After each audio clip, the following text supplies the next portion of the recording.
রাধে কৃষ্ণ বন্ধুরা, কেমন আছেন আপনারা? আশা করি সবাই ভালো আছেন। আজকে আবার একটা নতুন ভিডিও নিয়ে হাজির হয়ে গেছি।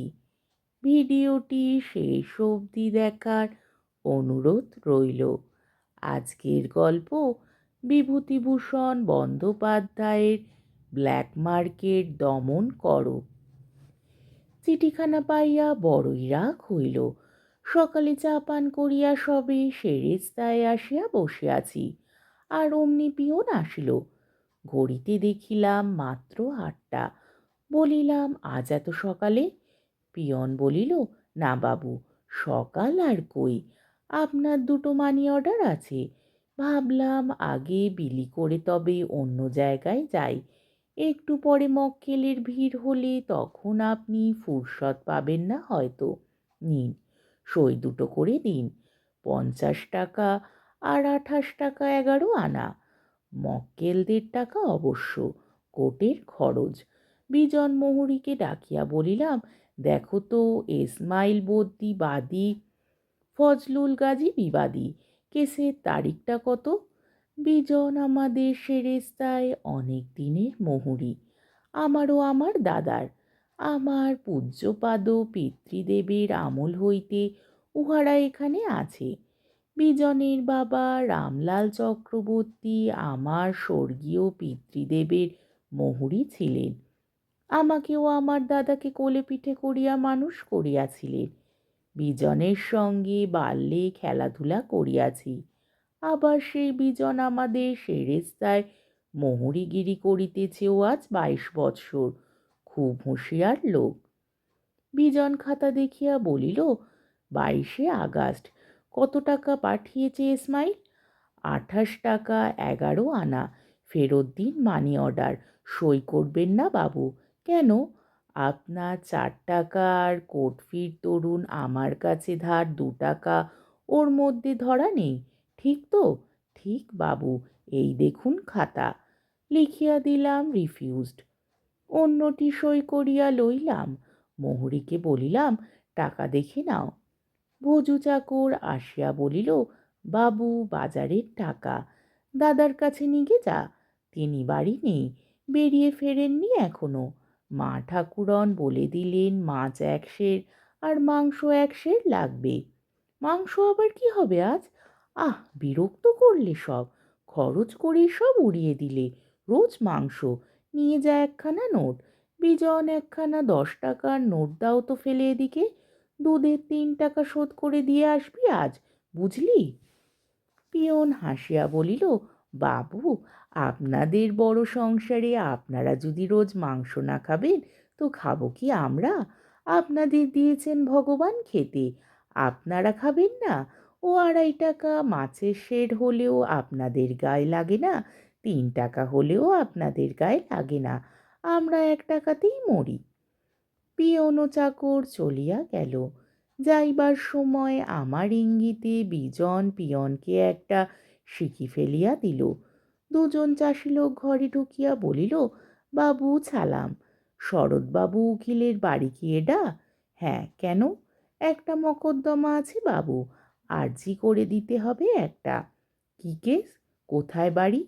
বাবু, আমার বাড়ি রায়পুর, আর এ আমার খালাতো ভাই, এর বাড়ি নহাটা।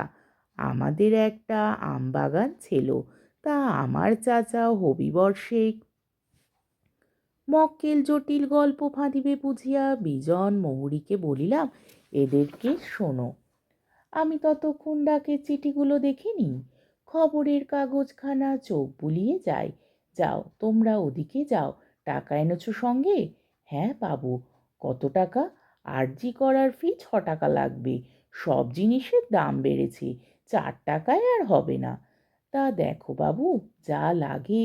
আমাদের শুনুন তবে বাবু, কি নেকেরো। এই আমার খালাতো ভাই। যাও, ওদিকে যাও। এইবার ডাকের চিঠি খুলিতে খুলিতে এই চিঠিখানা পাইলাম। পড়িয়া বিরক্তি বোধ হইল। চিঠিখানা এই: শুভাশীর্বাদ মস্তুর আশয় বিশেষ। বাপ জীবন, অত্র সকল কুশল জানিবা। তোমাদের অনেক দিন কোনো সংবাদ পাই নাই। পরে লিখি যে আমাদের গৃহদেবতা শালগ্রামের পুজোর জন্য তোমরা যে 2 টাকা 11 আনা প্রতি মাসে পাঠাইয়া থাকো, তাহা এ যাবৎ নিয়মিত পাইয়া আসিতেছি।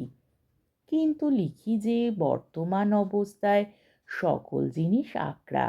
1 সের আলো চাউলের মূল্য মাখুমহাটির বাজারে 8 হইতে 10 আনা। একটি পাকা কলা 1 পয়সা মূল্যে হাটে বিকায়। এই অবস্থায় পূজার দরুন প্রতি মাসে 6 টাকা করিয়া না দিলে আর পারা যাইতেছে না। সকল দিকে বিবেচনা করিয়া আগামী মাস হইতে 6 টাকা করিয়া পাঠাইবে। খুড়ো মহাশয় রামধন চক্রবর্তী সম্প্রতি পায়ে আঘাত পাইয়া বড় কষ্ট পাইতেছেন জানিবা, বধূমাতাদের আশীর্বাদ জানাইবা।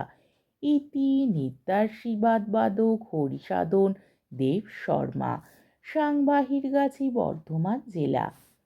একটু পরে দাদা বেড়াইয়া ফিরিলেন। তার পায়ের শব্দ পাওয়া গেল। বিজনকে বলিলাম, একবার বড়বাবুকে ডাক দাও তো, উনি বোধহয় সেরেস্তায় গিয়ে বসেছেন। দাদা আসিয়া বলিলেন, কি রে? এই দেখো, হরি ভট্টাচার্য আজ দেশ থেকে চিঠি লিখেছে, 6 টাকা না হতে মাসে মাসে আর সে ঠাকুর পুজো করবে না। দাদা পত্র পড়িয়া ভ্রুকুঞ্চিত করিয়া বলিলেন, ও ঠাকুর পুজোতেও ব্ল্যাক মার্কেট? দয়া করে তো টাকা দিচ্ছি, নামেই পৈতৃক ভিটে, কখনো যাইও নেই, জ্ঞাতিরা বাড়িতে আছে, ও টাকা তো স্টাইপেন্ডের সমান দিচ্ছি আমরা। বেশ, না পুজো করেন না করবেন, টাকা একদম বন্ধ করে দাও সামনের মাসে, গৃহই নেই তো গৃহদেবতা। তাহাই করিলাম। 2 মাস কোনো টাকা গেল না, চিঠিপত্র নয়। 2 মাস পরে আর এক চিঠি দেশের, খুলিয়া পড়িলাম। শুভাশীর্বাদ মস্তুর আশয় বিশেষ, অত্রপত্রে কুশল জানিবা।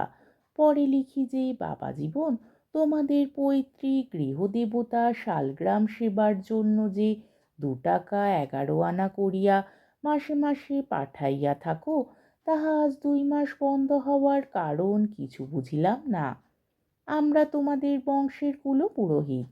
বর্তমানে অবস্থা দরিদ্র হইয়া পড়িয়াছে। যাহা পাঠাইতেছিলে না দিলে পুজো বন্ধ হয়, সংসারের সাহায্য পাওয়া যায় না। অতএব টাকা পাঠাইতে বিলম্ব করিবা না। খুড়া মহাশয় সম্প্রতি সুস্থ হইয়া উঠিয়াছেন। পত্রপাঠ টাকা মানি অর্ডার যোগে পাঠাইবা। বধূমাতাদের আশীর্বাদ দিবা। ইতি নিত্যাশীর্বাদক শ্রী হরিসাধন দেব শর্মা, সাং বাহিরগাছি, বর্ধমান জেলা। দাদাকে পড়াইলাম। দাদা বলিলেন, দাও পাঠিয়ে, বদমাইশি ঠান্ডা হয়ে গিয়েছে, ব্ল্যাক মার্কেট করতে এসেছে ঠাকুর পুজোয়। সেই দিনই দাদার বড় ছেলে শুভেন্দু কলিকাতা হইতে বাড়ি আসিল। তাহার পরনে কাঁচি ধুতি দেখিয়া বলিলাম, এ কোথায় পেলি রে? কত নিলে? শুভেন্দু প্রেসিডেন্সি কলেজের ছাত্র, দাদার বড় ছেলে, বেশ শৌখিন। সে হাসিয়া বলিল, কাকা কত বলো তো? কি জানি বাপু, আমরা বুড়ো মানুষ, ওসব আগে তো 5-6 টাকা ছিল। 30 টাকা 1খানা, তাও লুকিয়ে এক দোকান থেকে সন্ধ্যের পর কেনা। এমনি কোথাও মেলবার জো নেই। ভালো না? জরিরাজি দেখো। এই সময় দাদাও আসিলেন। দুজনেই কাপড় দেখিলাম। দেখিয়া শুভেন্দুর ক্রয় নৈপুণ্যে যথেষ্ট প্রশংসা করিলাম। আজকের গল্পটি এইখানেই শেষ হলো। আমার ভিডিওটি যদি আপনাদের ভালো লেগে থাকে, তাহলে আমাকে কমেন্টের মাধ্যমে আপনাদের মূল্যবান মতামত অবশ্যই জানাবেন এবং আমার ভিডিওটিকে লাইক ও শেয়ার করার ও আমার চ্যানেলটিকে সাবস্ক্রাইব করারও অনুরোধ রইল। তাহলে আজকের ভিডিওটা এই অবধি। পরের দিন আবার অন্য কোনো গল্প নিয়ে হাজির হয়ে যাব। ততক্ষণ পর্যন্ত আপনারা সবাই ভালো থাকবেন, সুস্থ থাকবেন, সাবধানে থাকবেন এবং আমার ভিডিওটি দেখতে থাকবেন। তাহলে আজকে আসি। রাধে কৃষ্ণ।